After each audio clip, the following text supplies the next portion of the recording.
Oh, yes. Welcome back once again, everyone. Today I have a review for the Walmart exclusive G1 Vintage Decepticons Frenzy and Laserbeak. They come in this nice little blister card here.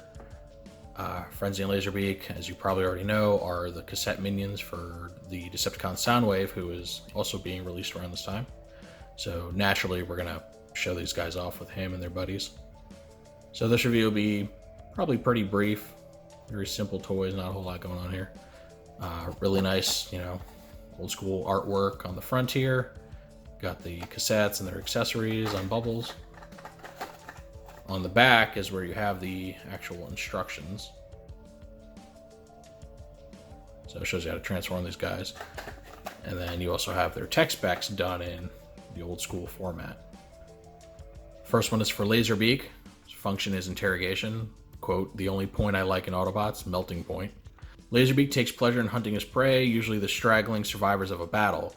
Noticeably not brave, will run for safety if threatened. Flies at speeds up to 250 miles per hour, uses 2 independently targetable laser cannons with extreme precision to get information from captives. Shortage of ruby crystals that powers the lasers can panic his systems into shutting down. So, good look at Laserbeak's personality as it was originally written.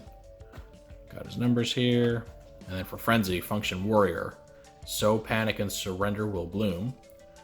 If Frenzy needed to breathe, war would be his oxygen. He knows no cause, only craves to spread fear and destruction. His efforts are appreciated by other Decepticons. His devotion to warfare makes him hard to deal with on a personal level. Can roll his drums to produce high-pitched grating sound of 200 decibels. Disorients and disrupts electrical flow in opponent circuitry, which makes them malfunction. Physically weak, his manic attack can be countered with cool logic. So, Perceptor's probably like his worst enemy. So, very cool to get these. They have dotted lines so you can cut them out.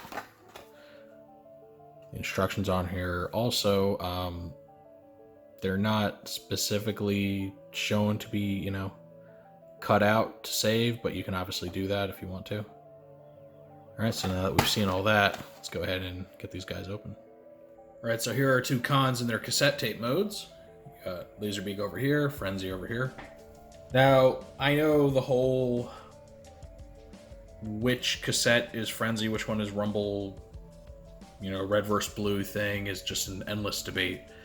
For the purpose of this review, since the toys go with the Rumble is red, Frenzy is blue setup, that's what I'm going with.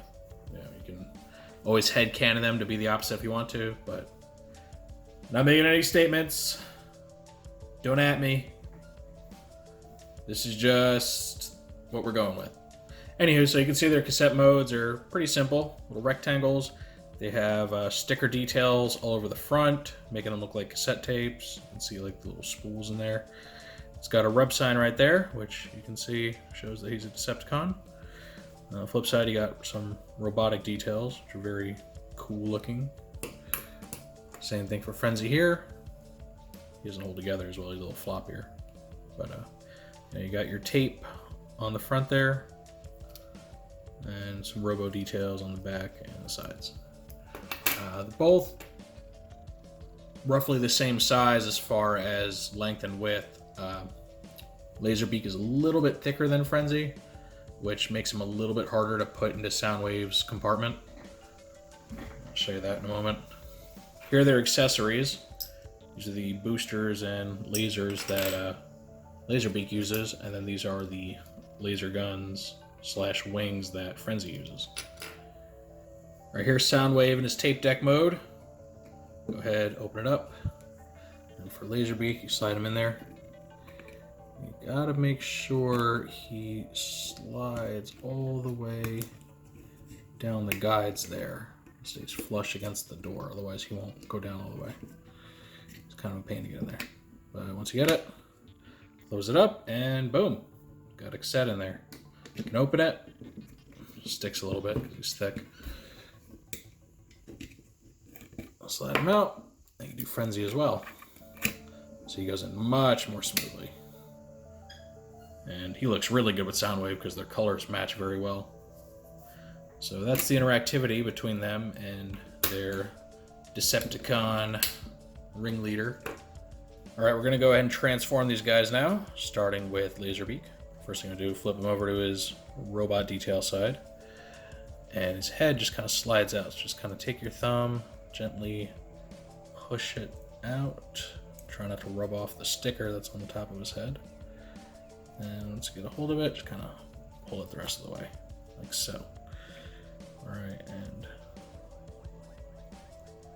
there's his head. So just kind of position it however you need to. Next, you're going to flip his feet down. So just grab these little panels on the bottom side. Down like that. Then you take his wings, position them however you need to. They're on like 2 hinges here, so spread them out as much as you want. And then to complete the look, take these little boosters. You attach them through his little cassette holes here. So get them to where the little laser gun is on the outside. Push it in. You gotta push it up against this little tab to straighten them out. It's nice that they have little guides in there to keep them straight. And yeah, that is his Condor mode. Very cool looking. It's definitely one of my favorite cassette forms. You know, the 2 birds. I think they just look very good like this. And he feels very fleshed out, very bulky, you know, which is nice for something that transforms from a rectangle. Next, we're going to do Frenzy. Again, flip him around to this side. Swing his legs down, so straighten it this way. Straighten at the knee, and then turn, like so. Same thing here. Turn. Alright, you're going to slide his feet out. Just like that. And then you're going to pull his arms out. So you're just going to pull one side. And his head is on a spring being held down. So when you pull this second one, head's going to pop up. So just beware of that. Straighten his arms out. Or I guess however you want to position them. You're going to turn them 180. And then just kind of bring them down to the position that you want. It's kind of got this weird gorilla-like bend to his arms here, but yeah, it's an 80s toy. So yeah, so that is his robot mode. Very simple, very flat. And then what we want to do is attach his weaponry to his back. So just like Laserbeak, you're going to put him in the tape holes here. His are a little bit tighter fitting than Laserbeak's, so I'm going to be careful not to scrape off this chrome here. You can help it. I'm sure for enough uses it'll just scrape off no matter what. Alright, get it nice and straight, neat looking. And there you go. That is Frenzy.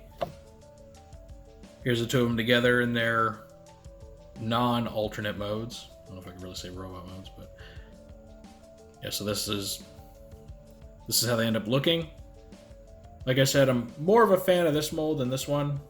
This one just looks more fleshed out, whereas this guy is very flat. He's got the weird arm thing going on. He's not bad. Definitely better than some of the later cassettes that came out, especially like the Japanese G1 line.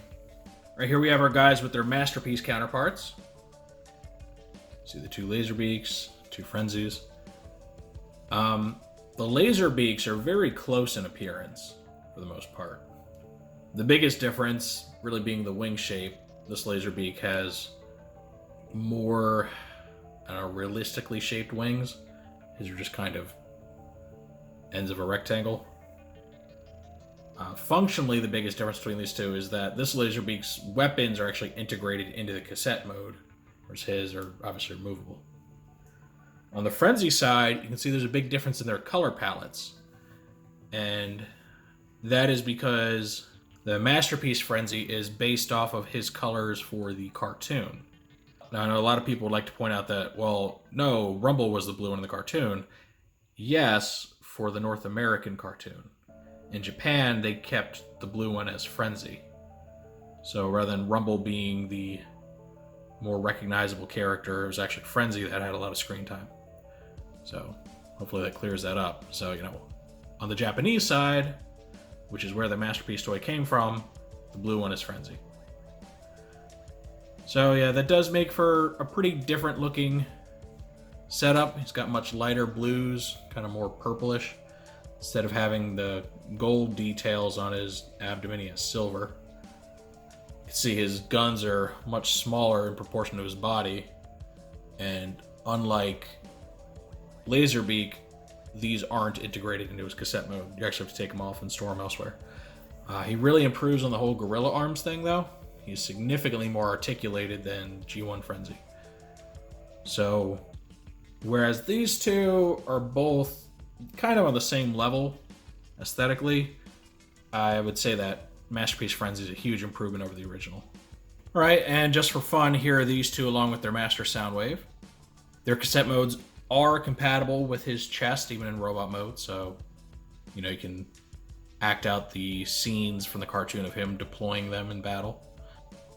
But yeah, that's really all there is to say on these two. They're very simple designs.